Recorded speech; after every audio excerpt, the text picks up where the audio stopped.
Hi guys, வாங்க இந்த ட்ராமாவோட first எபிசோட்குள்ளே போகலாம். எபிசோட் ஸ்டார்டிங்லேயே நம்ம ஹீரோவோட அம்மாவை தான் கட்டுறாங்க. அவங்களுமே சாமிக்கிட்ட இன்றைக்கி என் சின்ன பையனுக்கு கல்யாணம், அது நல்லபடியாக நடக்கணும்னு உங்ககிட்ட வேண்டிக்கிறேன் அப்படின்ட்டு கடவுள்கிட்ட வேண்டி விளக்கெல்லாம் ஏற்றி விட்டுட்ருக்காங்க. அப்படியே கட் பண்ணால் நம்ம ஹீரோயின் வீட்டில் ஹீரோனோட அண்ணன் தான் எல்லா வேலையும் இழுத்து போட்டு செஞ்சிட்ருக்காரு. எல்லா வேலையும் கரெக்டாக போயிட்டுருக்கல்ல, ஸ்வீட்ஸ் எல்லாம் ரெடி பண்ணியாச்சா, மாப்பிள்ளை வீட்டுக்காரங்க வரப்போகிறாங்க அப்படின்ற மாதிரி சொல்ல எல்லாமே ரெடி ஆகிடுச்சு அப்படின்ற மாதிரி இவர் சொல்லிகிட்ருக்க. பேர் பலகை கூட கரெக்டாக வச்சாச்சு அப்படின்னு சொல்லிட்டுருக்காரு. ஆமாம், இன்னொருத்தர் தான் பேர் பலகை எடுத்து வச்சிட்ருக்கார் போல இருக்கு. அப்படியே கட் பண்ணால் இந்த பக்கம் நம்ம ஹீரோயின் ரூமில் ஹீரோயின் அழகாக ரெடியாகி மனப்பொண்ணு மாதிரி தான் இருந்துட்டுருக்கா. ஆனால் நிறைய கிஃப்ட்ஸ் என்னமோ அவகிட்ட விழுந்து கிடக்குது.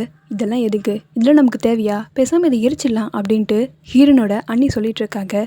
ப்ளீஸ் வேண்டாம் அப்படின்ற மாதிரி ஹீரோயின் சொல்ல, இங்கே பாரு, உனக்கு கல்யாணம் ஆக போகுது, இதுக்கப்புறம் எதுக்கு இந்த பாஸ்டெல்லாம் உனக்கு, இவன் ஃபோட்டோ முத கொண்டு தேவைதானா அப்படின்னு கேட்டுட்ருக்காங்க. ஹீரோனோட எக்ஸ்போல இருக்கு இவர்.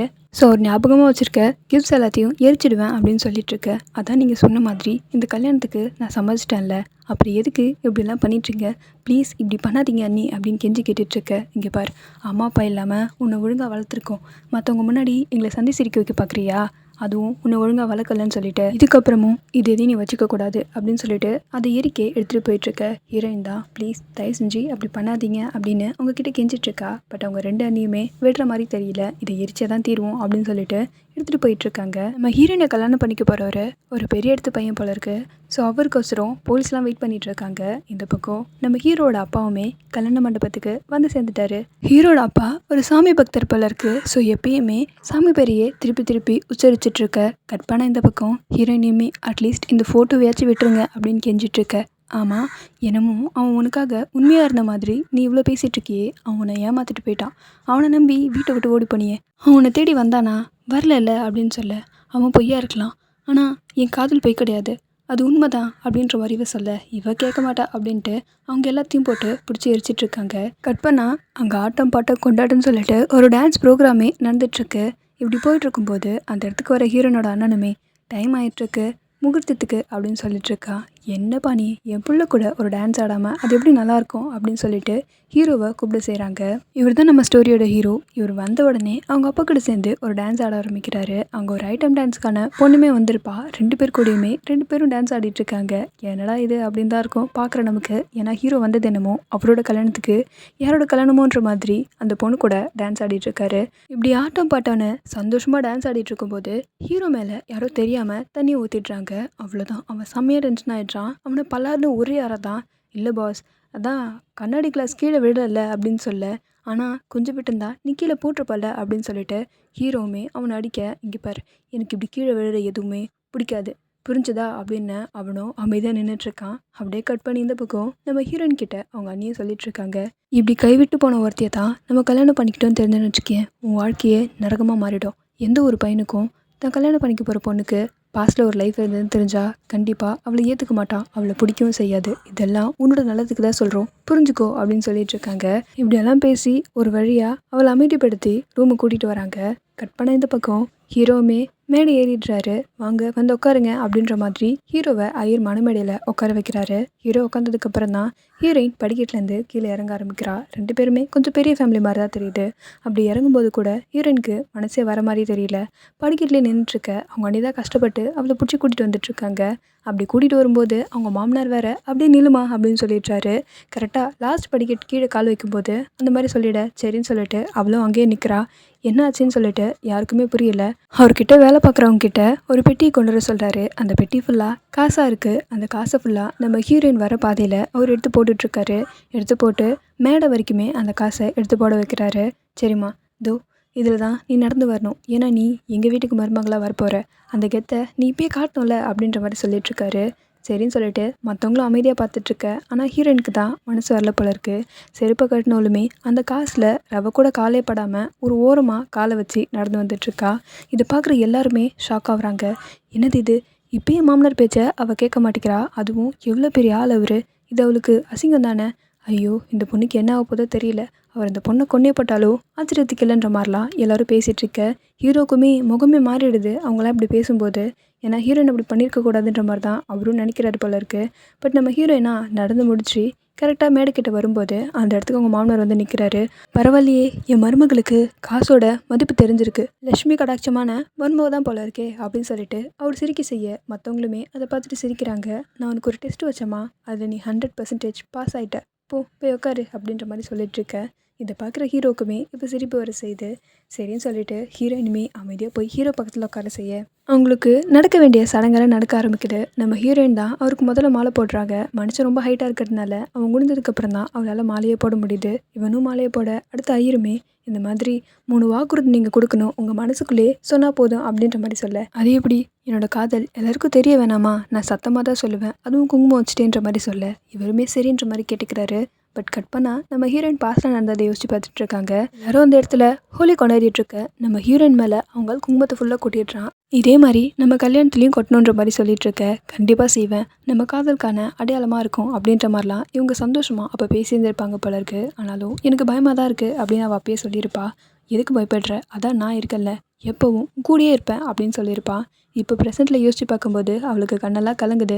ஹீரோட அப்பாவுமே நடக்கிறதெல்லாம் பார்த்து ரொம்ப சந்தோஷப்பட்டுட்டு இருக்காரு. அப்படி இருக்கும்போது நம்ம ஹீரோ சும்மா இல்லாமல் அவன் கையில் ரைஃபிளை வேறு எடுத்து வச்சுக்கிறான். ஹீரோயினுக்கு நேரம் ஏஞ்சி நின்னவனுமே ஃபஸ்ட்டு குங்குமத்தை வைக்கும்போது, இங்கே பார், என்றைக்கும் உன்னை கைவிட மாட்டேன் அப்படின்னு சொல்கிறான். 2வது தடவை குங்குமத்தை வைக்கும்போது நான் உன்னை ரொம்ப நேசிப்பேன் அப்படின்னு சொல்கிறான். 3வது தடவை குங்குமத்தை வைக்கும்போது கடைசி வரைக்கும் நான் உன் கூடயே தான் இருப்பேன், உன்னை பத்திரமா பார்த்துப்பேன் அப்படின்லாம் சொல்ல நம்ம ஹீரோயின்கா கண்ணெல்லாம் கலங்குது.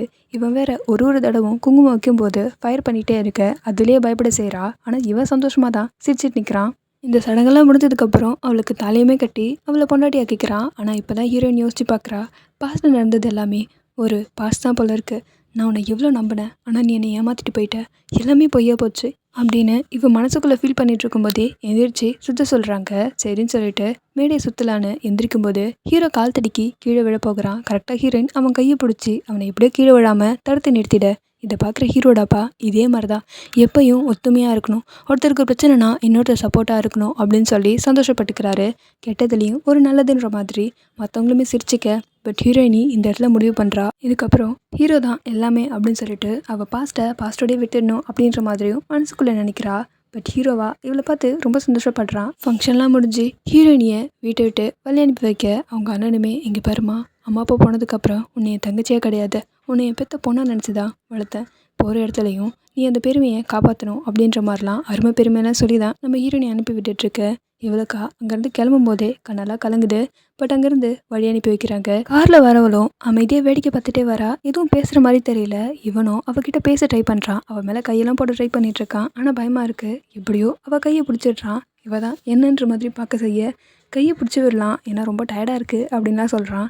சரின்னு சொல்லிட்டு இவ கையை பிடிக்கிற மாதிரியும் தெரியல. இவனே அவள் கையை எடுத்து வச்சிட்ருக்க, அவள் கை செம்ம சாஃப்டாக இருக்குது. ஹேய், உன் கை ரொம்ப சாஃப்டாக இருக்குப்பா, அப்படியே என்னோட கை மாதிரி அப்படின்ட்டு இவன் தான் பேசுகிறானே தாண்டி அவள் பேசுகிற மாதிரி தெரியல. இங்கே பாரு, பயப்படாத, நம்ம வாழ்க்கை இந்த கார் எவ்வளோ ஃபாஸ்ட்டாக போகுதோ அதே மாதிரி ஸ்மூத்தாக போகும் அப்படின்லாம் சொல்லிட்டுருக்க.